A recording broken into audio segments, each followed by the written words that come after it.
that it's an option. Back to basics. That works for everybody. Back to basics.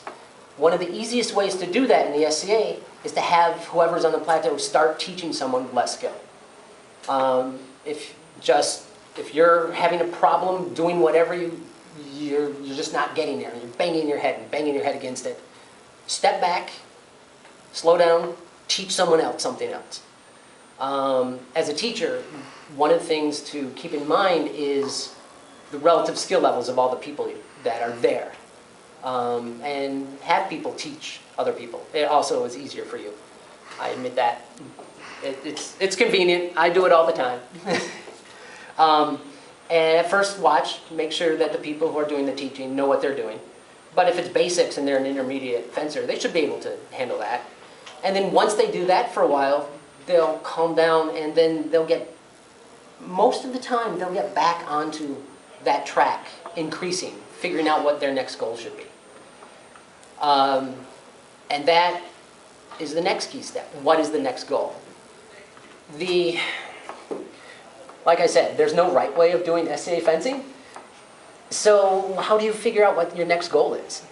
For a lot of fencers, that is the primary, almost always that's the primary cause of being on a plateau. They don't know where to go next. It's not like modern fencing, where modern fencing is a distillation of hundreds of years of sword play. They know where to go next. I've got the book. It's in a book. You can get that book. And you start at the front page and you end up at the back page. It's easy. You know where you go. The next place you go is the next page. The SCA is not like that. We've got multiple different styles of weapons we can use, formats. We have multiple ways of using those. Do you want to be a distant fencer, a close-in fighter? Do you want to concentrate on one thing? Do you want to concentrate on 2, 3, all of them? Do you want to be a polyglot? Do you want to be good at everything? It's a number of choices that is almost overwhelming, particularly for new fencers. And that is hard. But one of the easiest ways, if you don't know where to go, he's got the dice. Roll the dice and try that style. Shaking things up, taking risks. That is a huge part of getting off of that plateau, because, and this is what I've also run across a lot, not only do people not know where they want to go, they don't want to suck again. They just spent a lot of time learning how to not suck. But now they're going back up that slope, back through the cognitive phase, back into the mistake phase. They're going to suck again. It happens to all of us. Whenever you start something new, whenever you have a new goal, you're going to suck. As you get better, though, the amount of time you'll suck will be smaller, because you'll have developed a mental picture, and I'm going to cover this in the next class, a mental picture of the sport and how to do it. There's terminology. It may be through the terminology of period fencing, tempo, measure. Once you can internalize that, you can then put things into that picture. But, you know, you're going to suck. The only way to get off the plateau is to suck. And you just spent 8 months not trying so hard not to suck. And after, or probably tied with not knowing where to go next, not knowing what the next goal should be, is not wanting to suck again. None of us like to do that. Over and over, the phrase that I ran across was embrace the suck in sport, particularly sports journals and things. Embrace the suck and like it. In trendy, new agey stuff that I don't like, the phrase I ran across was give yourself permission to fail.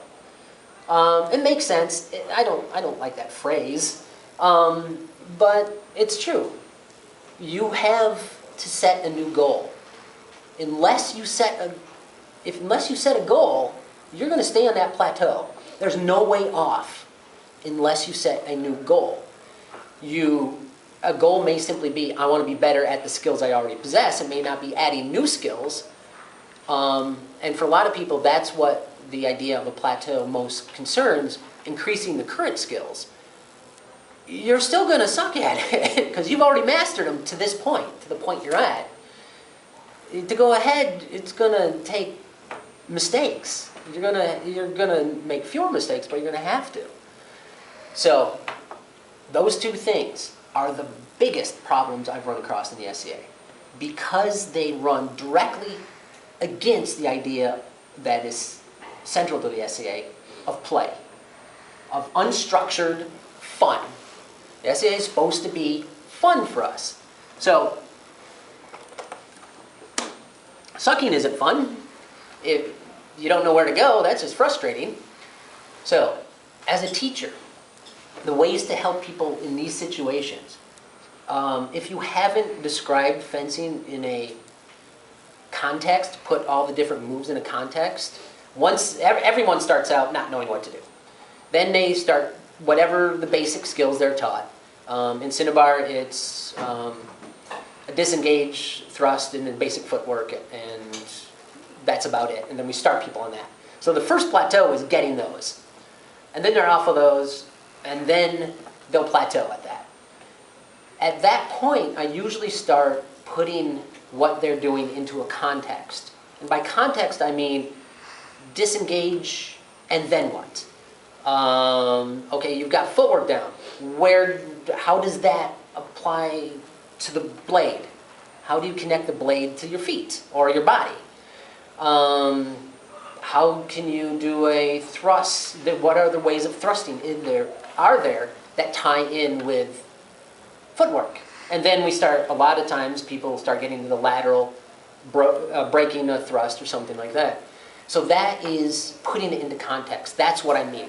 So if you're stuck on a plateau, think about what you've learned up to that point. You know, you've learned a lot. Actually, quite a lot. Even if you're just starting out. But start putting it into a context.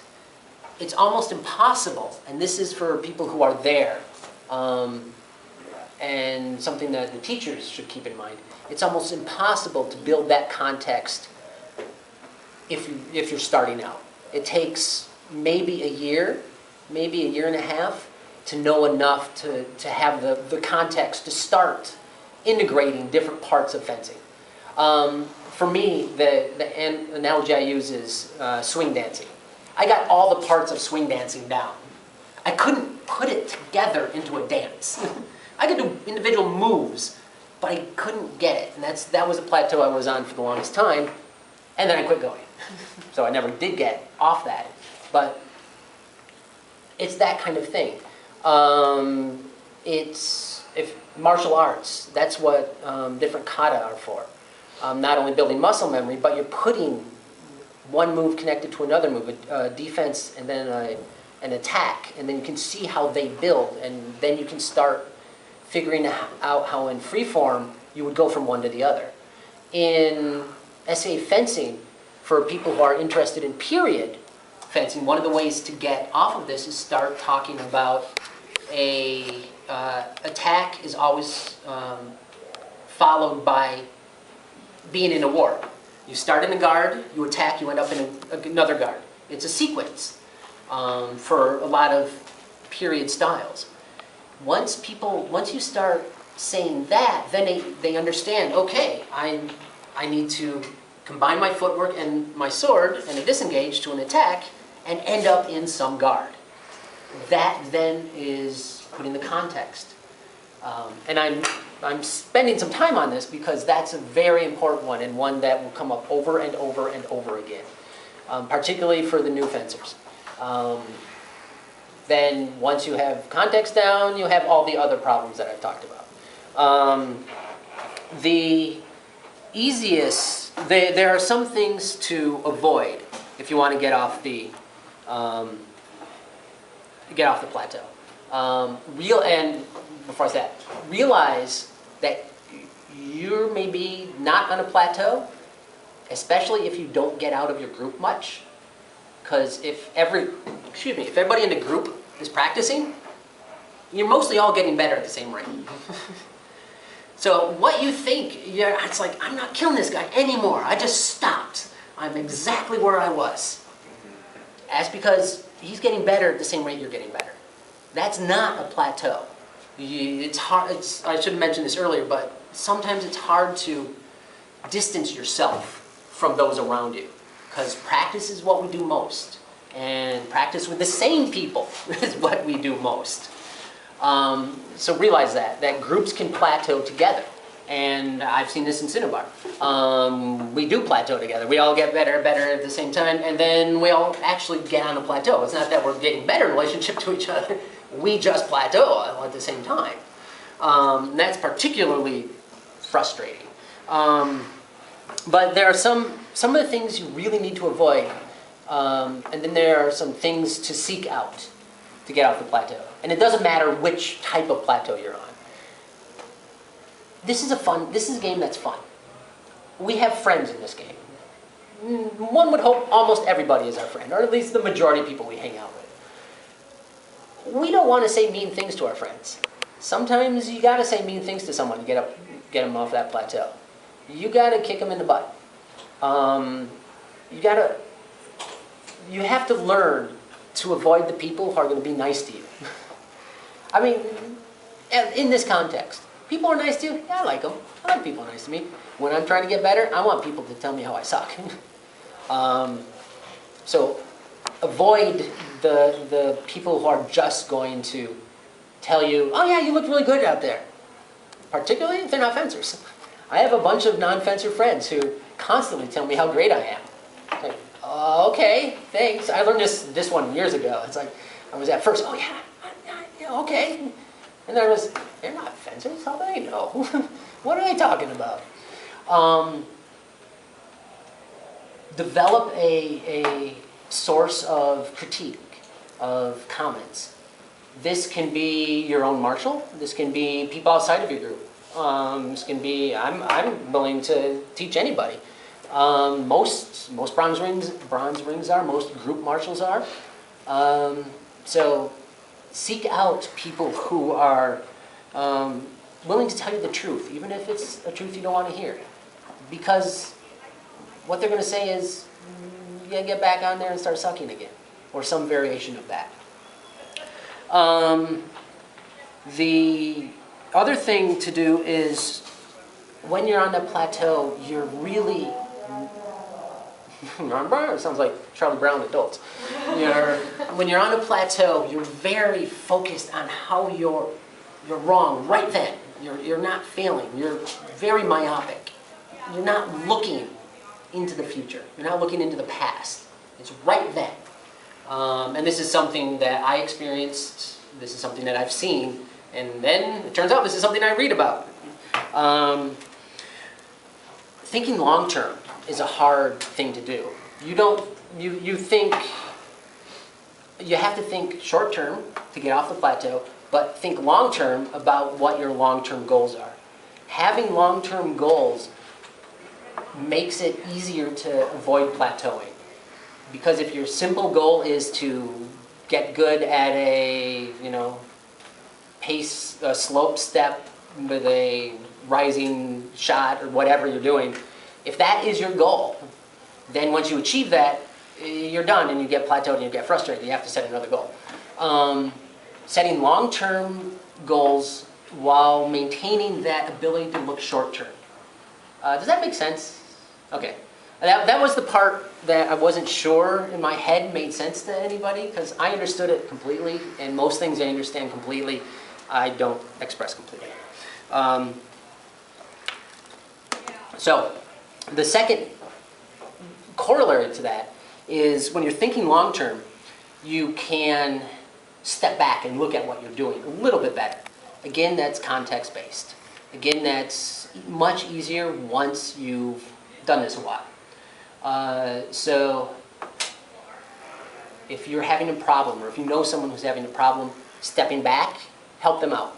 Because that I've said more than anything, multiple times about multiple things. But one of these key things that over and over and over is mentioned is when you're practicing, when you're trying to get off of a plateau, you need some way of measuring minute progress. Because the progress is there, it'll be tiny little progress, inching up, and then you'll start taking off again. What you want to get is someone you trust who will tell you the truth about you, about your growth, your strengths. Not telling them. There are ways to tell the truth. Do it without destroying them, I would suggest. And then someone who can then, I lost my train of thought. Think long term. Oh yeah, and someone who can shake up what you're doing. If you're having a problem mastering a particular form of attack, maybe this person because you're focused on it so much, they can look long term, or if you can look long term and say, why are you doing that? Because that's not a goal, that's a goal, but that's not an end. That particular skill you're trying to achieve. And so when you figure out what the goal is, or what the end is, you can then figure out how does that goal work. Because I've had a lot of experiences where people were frustrated, they were plateaued, and they couldn't make any progress because they were trying to do the wrong thing. Again, that's that context idea. It's drilling down into the problem.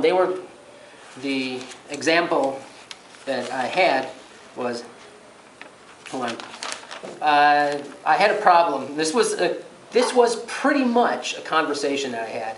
The problem is, the conversation went, someone was just very upset, very angry. And I said, what's wrong? And they said, I suck. I said, okay, not giving me a lot to work on. Okay, right there I go, okay, you're probably on some kind of plateau, you're not making progress, what's going on? And then they said, I keep getting killed. Okay, we're getting there, we're just making progress, and we're starting to figure out getting killed is an issue, okay. And then I kept asking questions. Their defense was bad. They kept getting hit in the right shoulder. And then it turned out, and they were trying to fix that. They were trying to solve that defensive problem of getting hit in their right shoulder by increasing their parry, bringing their sword up, and doing a number of mechanical things. But it turned out that they were getting killed because their balance was off. Their footwork, they were leaning forward a little bit more than they wanted to a lot of the time. And their balance was off. So they were training the wrong thing. They were trying to fix the problem in a way, but that wasn't what the problem really was. The problem was their footwork was off. But they couldn't see that. And that happens a lot with plateaus. And that's why you want to look long term. They were trying to fix the getting killed problem by fixing that immediate thing, but that wasn't what the actual problem was. And so that is tied to that context I mentioned. And it's those of you who fence more, or by fence more I mean longer, and I guess longer and more, the more you fence, the more you can have a context, the more you can recognize that and recognize it in others. One of the easiest ways, like I said earlier, to get off that plateau is to ignore your problem. You got a problem, that's easy for me, I'm a teacher. I'm a group marshal, we'll have 10 people at practice or whatever. I can not deal with my problem, it's bothering me, put it in the back of my head, work on other people, help them. That's a great way to deal with it. And then when I go back to, if I have time, to start working on my plateau issues, either I've totally forgot I'm on a plateau, that's happened a couple times, and I just get going. Or I've thought of a new idea, and this is in imaginative psychology, switching psych branches now. One of the ways, if you're having a problem creatively, is to think about something else, and then you come back to it. And essentially what I'm doing, very basis of what I'm doing involves creative thinking, imaginative thinking. Try different ways to get off that plateau, shake things up, change how you think. You're going to realize you're going to suck. That's the only way you're getting off of that. That's it. That's it. Sorry, guys.